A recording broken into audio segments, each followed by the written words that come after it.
Hello everyone, আমি নন্দিতা।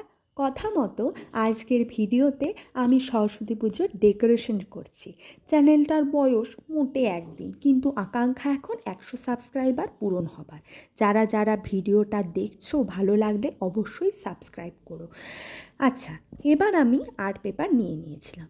তার মধ্যে গ্লাসের সাহায্যে গোল গোল করে মার্ক করে নিয়েছিলাম, কারণ কম্পাস ছিল না, গ্লাসকেই সঙ্গী করতে হলো। সেগুলোকে দাগ বরাবর রাউন্ড শেপে কাঁচির সাহায্যে কেটে নিয়েছিলাম। তার মধ্যে স্বরবর্ণ এবং ব্যঞ্জন বর্ণের কিছু অক্ষর লিখে নিয়েছিলাম মোম রং দিয়ে। আচ্ছা, তোমরা সরস্বতী পুজোয় কে কী রঙের শাড়ি পরবে আমাকে জানিও তো। আমি তো সাদা রঙের শাড়ি পরবো বলে ঠিক করে রেখেছি। তার মধ্যে আগের দিন দশকর্মা ভাণ্ডার থেকে কালারিং স্পঞ্জ বল এনেছিলাম। সেগুলোকে ঘরে কিছু আর্টিফিশিয়াল ফুল ছিল, সেই ফুলগুলোকে দেওয়ালের মধ্যে লাগিয়ে নিয়েছিলাম।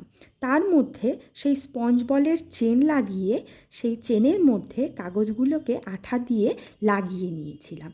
পুরো লুকটা পরের ভিডিওতে অবশ্যই সরস্বতী পুজোর দিন শেয়ার করব।